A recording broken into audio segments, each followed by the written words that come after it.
You, me, or nobody is gonna hit as hard as life. But it ain't about how hard you hit. It's about how hard you can get hit and keep moving forward. How much you can take and keep moving forward. That's how winning is done. Everybody gets hurt. Either metaphorically, symbolically, or physically. They get hurt. And you root for that person who gets hurt. Get up! Because we all get knocked down. And that's just a credo I've followed my whole life. Life is undefeated. You can't beat it. What's the matter with you? There is no tomorrow. You just have to go on the defense.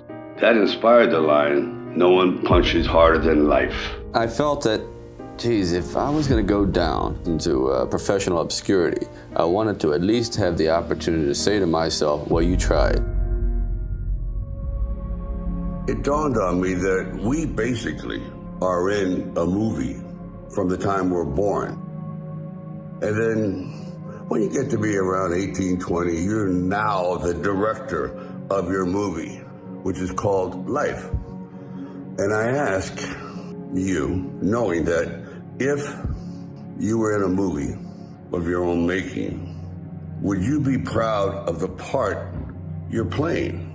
I certainly wasn't. And I took drastic steps to change all that. The point being, if you're producing this film called You, make it the way you want to make it. And to really progress, old skin must be shed before a new skin can grow. I don't know if that makes sense, but that's pretty much the truth. If you don't like this skin, rip it off and become a different character.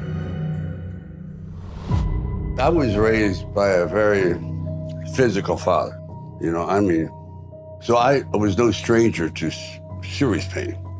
And I think it just became, I'm not gonna break, no matter what he did. I'm just not going to break. I had a very tumultuous upbringing. Rough father, rough everything. And I was thin.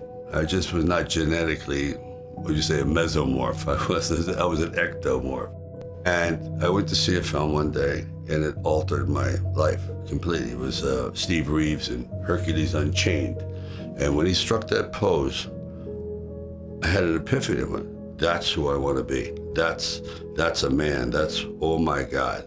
And I ran out of the theater after that and went to a junkyard and started lifting little brake drums or anything that I could lift. It was like 30 pounds, whatever. And I never stopped. And I did build on armor. It was like, I felt I could really take care of myself. I could inflict punishment rather than take punishment. And I never stopped. Always had hero worship. I wish I could be the guy who saved the bus full of children. That's who I want to be. I want to be the guy who saves people. I think everybody here, put under the right circumstances, their children or their wife are in dire trouble, put their life on the line. I don't give you, a kid falls in a tiger cage, you wouldn't think twice about jumping in. So everyone has the hero syndrome in them. They do. You just have to push the right button. I used to sit in this little apartment, and it was a room. As a matter of fact, the room was so small, I remember I was able to open up the window and close the door while sitting on the bed at the same time. It was like 8 feet by 8 feet by 9 feet.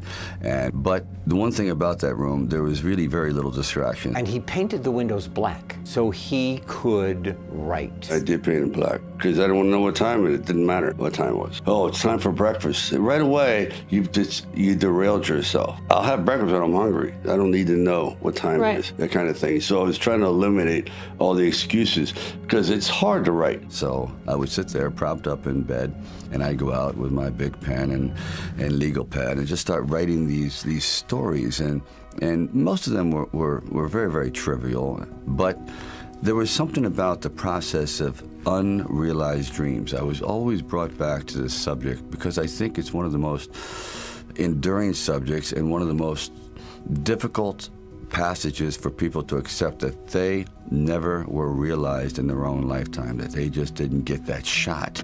The more I thought about this kind of street-like character that that just is totally misrepresented by the way he looks physically. Just the way he walks down the street was enough to say people, oh, dismiss him. He's kind of looks like a bully or looks like a dark kind of character. And I thought, you know, that's an interesting character because they're always unrealized. Well, that festered in my mind for quite a while, and then eventually I decided it was a time to come to California. So I went to California, and I moved in the Valley, and things weren't going very, very well there. As a matter of fact, I had to try to sell my dog because it was either do that or he just was not going to be very well fed around the house. I did sell my dog at a 7-Eleven. It was either that or eat him. I mean, And then one night, I went to see Muhammad Ali fight. And what I saw was pretty extraordinary. I saw a man they called the 𝓐𝓷𝓽𝓱𝓸𝓷 who didn't have a chance at all against, you know, the greatest fighting machine, supposedly, that ever lived. Brought his back, slips a punch to his left. Oh, a vicious shot to the rib from Muhammad Ali, and what a surprise! Chuck Wepner gets to the body. And for one brief moment, this supposed stumble bum turned out to be magnificent in the fact that he lasted and knocked the champion down. I said, boy, if this isn't a metaphor for life, his entire life crystallized at that moment. He will be remembered for all eternity, at least among the fight fans. He did something extraordinary. I said, now that is probably what I need as a catalyst for an idea. A man who's going to stand up to life and take one shot and maybe go the distance. It really don't matter if I lose this fight. It really don't matter if this guy opens my head either. So all I want to do is go the distance. So I started to write, and it was one of those writing frenzies. And 3 days later, I came up with the script of Rocky. At that time, I must admit, my life was definitely on the wane, at least professionally. I was emotionally, spiritually, physically bankrupt. We had about $106 in the bank. I had a landlord, she's a female landlord, but she was so big that when she came to collect the rent, like an entire shadow would cover the building. You know, it was like a total eclipse. And I mean, I'm not a small man, but she was a vicious individual, and she would have thought nothing about taking my car and bending it in half if she didn't get her money. And so I had $106, the rent was $300, I had a pregnant wife. So you might say I had quite a bit of fuel to sit down and write the script. I wrote the script in about 3.5 days, and only because I could hear the wolf at the door, literally. But here's the caveat. I'd say 90% was terrible. I believe in getting something done, no matter how flawed, just to get to the finish line. Just to get it out. Just to get it out. Because I find that procrastination and diversion is something that writers revel in. Oh, I hope that phone rings. You know what I mean? Hope someone invites you to the beach. Or, let me see, what would I rather do? Play golf or sit at this desk continually reminding myself of how stupid I am because I can't come up with an idea. Yeah. So I feel for writers. Now, the script by no means was a finished piece of material. It was probably about 90 pages, and maybe 10% of it remained in the final script, but it was done. I was on a casting call. So we're talking a little bit, and I guess I really wasn't right for the acting part. And on the way out, I said, oh, I don't know if it matters, but I do a little bit of writing. He goes, really? I said, yeah, as I'm writing this story, I have this thing about wrestlers, and I might do something about boxing. Well, he says, well, bring it around. And I thought, if I hadn't stopped on the way out, you know, that's why I tell all actors or writers, don't give up, keep talking. Eventually you might hit a nerve somewhere and they go, come on back. And if they didn't say, come on back, or bring it later and let's see what you've developed, I wouldn't be sitting here. So I have to give incredible credit to their insight and their patience, and they're willing to take a chance, which it doesn't exist much anymore, unfortunately. Originally, when I brought the script to them, they were fairly enthusiastic about it. The one thing they were not enthusiastic about was me playing the part, and I really can't blame them. At the time, Ryan O'Neal was a candidate, Burt Reynolds, Robert Redford, Jimmy Caan, and they all were at the top of their game. And so I could see it, but there was something inside of me that you know, this opportunity is never going to come around. And I really wasn't used to money, and I had no idea of what I would be missing. But the temptation started to come forward. First, it was 25 grand, then $100,000. I go, well, I never heard of 100,000 because I had like $106 dollars in the bank, and like I said, I had to sell my dog, and things were not looking very, very good. My $40 car had just blown up, so I was taking a bus to work. But still, it didn't matter. I wanted to stick with it. Then it went up to $150,000, $175,000, and it went up to $250,000, and it went up to $360,000. Now my head was starting to spin. The famous story is that you turned down all this money for the screenplay to Rocky because they wouldn't let you, they didn't want you to be in it, right? No. Can you blame them? Who was I? You know. What I've never heard you talk about is what is in you to be able to turn that down. When you don't have anything, you're broke, man. I was flat ass broke. I mean, seriously. But it depends how well you know yourself. I knew my personality that if I sold it, that was probably $1 million plus by today's dollars. A millionaire. And someone else did it, and it was successful.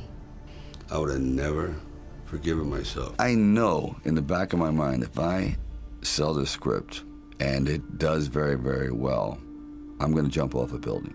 And if I'm not in it, there's no doubt about it, I'm going to leap in front of a train. I'm going to be very, very upset. So I would have been a broken, embittered man for the rest of my life.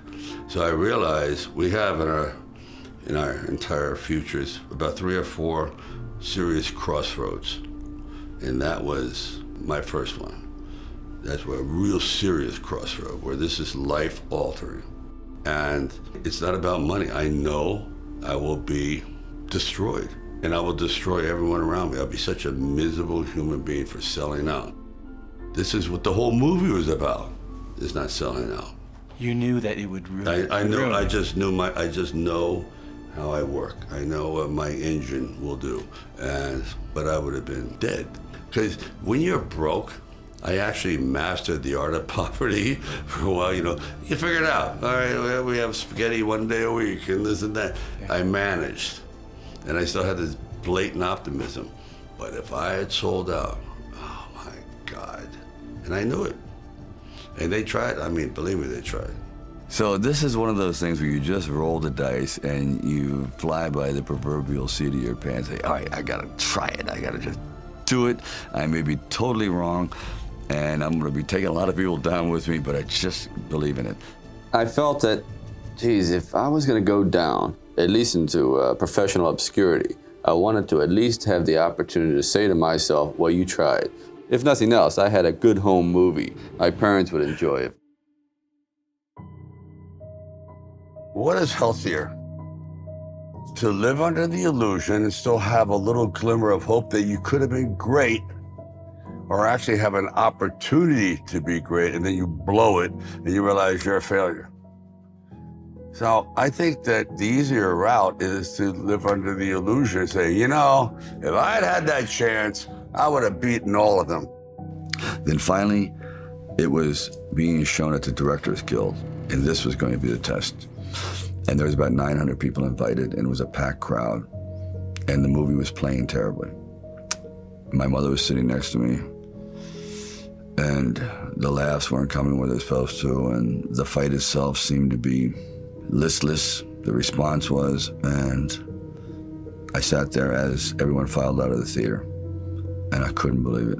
I said, Ma, I really blew it. It was all like, I don't know, it was nice while it lasted, but I guess when you get down and you show it to the big boys, they're just not buying it. Anyway, I sat there and literally there was no one left in the theater because I was humiliated and saddened by the whole thing. And even, you know, I walked her out and I was walking down the steps and there's 3 flights down, first flight, second flight, and then by the time I turned for the 3rd flight, the entire audience was down there. There was 900 people waiting, and they started to applaud, and I mean truly applaud. And I said, how could you doubt me, Mom? I'm shocked. And it's like, I just completely came apart. And so there'll never be a moment like that ever. I mean, I truly was over. I said, this is it. I'm just gonna, go back home, take my dog, and go back into, trying to eke out a living. And they were all there. And they responded in a way, it's like, I don't know if that's the way they did things in Hollywood, but they saved it up, and I'll never get over that moment. I just looked at all these people, and they were applauding. and it's been all downhill since. At the very end of our lives, if we can still say, you know, we were never humbled, we were knocked down, but we got up, and I can say, I lived life with integrity, and I took all the blows, as the song says, and I still prevailed. I think that's a good epitaph for anyone.